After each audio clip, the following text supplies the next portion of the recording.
When I was a kid, I had a dream. I wanted to be a bike racer, and that's what I'm doing now, and I'm grateful for that opportunity. I genuinely enjoy going testing, going racing, riding my bike, and I'm grateful that I've still got the opportunity to do that. I was around 14 years old, and I remember my dad having a good talk with me saying, you're at the age now where you either need to dedicate yourself to it.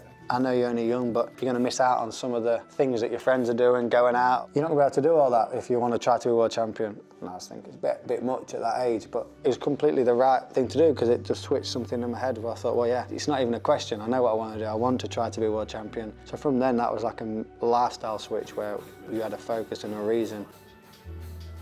2 more. Kirk's great because his mentality is amazing. I get in the gym normally 6:30. He's always already in there training hard every day, and I think I'm training to try to be world champion, try to be the best I can be. Kirk's training because he loves it and he wants to be fit to put a good example for us. I've got a lot of respect for that, and he's such a positive person. That's what I'm talking about. More people are complaining than being positive. To be around Kirk, he's got that positive energy that you can feed off.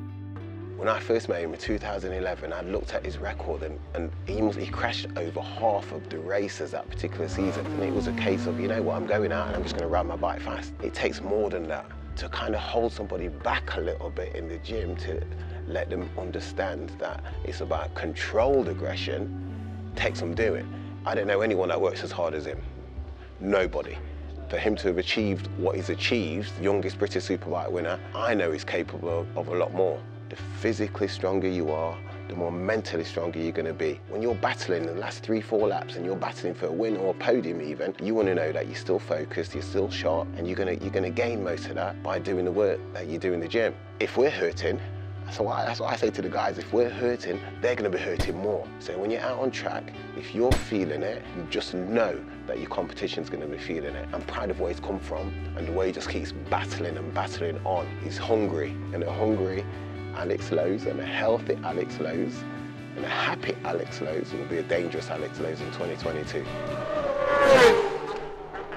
A lot of people don't understand how fit you need to be to ride a bike. You need to have a good all-round fitness, and you use your core and your legs to sort of move the bike around. At 150 mile an hour, there's only one thing the bike wants to do, and that's go straight. It don't want to turn. The mental side's the most important in any sport, because in running they talk about you hit the wall. You can't continue, but then you get a second wind. Well, the second wind's only possible because your mentality, you've kept going. Your body's tired, but you can keep going with your mentality. And it's the same sort of thing in racing. We're having a bad race, or somebody passes you, or your tyres are dropping off. If you can keep a good, strong, positive mentality, you're always going to get a better result, whether that's 10th instead of 12th, or it's a win instead of 3rd. I think your mentality is the most important.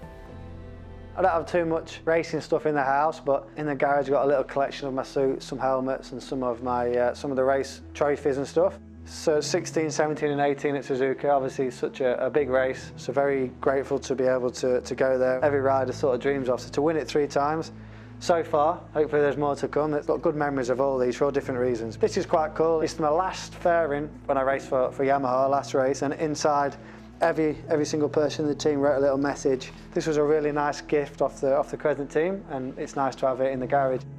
Some of my suits from over the years in the garage. My favourite suit is the Suzuka one. I really liked the bike that year as well, so not just the suit, the whole memories of that year was good. And the MotoGP suit from Silverstone. I was lucky to do my first MotoGP race. It was my home race at Silverstone, get some points, and to be wearing the RST suit there was great. There's so many memories, so many different things happened in all the different suits. I could speak forever about all of them, but it's nice to have a few of the collection in the garage. And hopefully we're going to be adding to the trophies, adding to the memories, and definitely want some more wins. So that's what we're going to be looking at doing this year and going forward.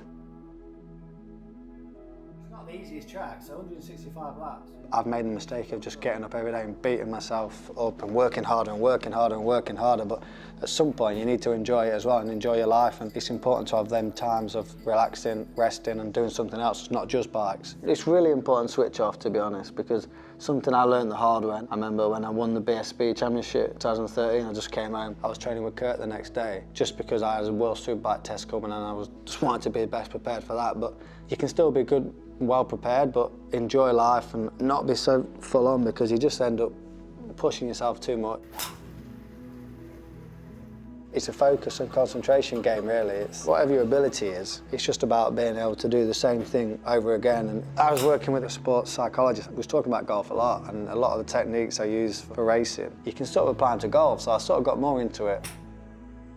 In golf, if you can just have all your effort and focus on the next shot you play, regardless of the last shot, with full commitment, clear mind every time, you'd obviously be a better golfer. And that's the sort of challenge I like, because in the end, that's all you do in life. Next day, next race, next whatever it is. If you just full focus on the next shot or the next thing you're doing without the hangover from the last shot, I think you're sort of winning then, really.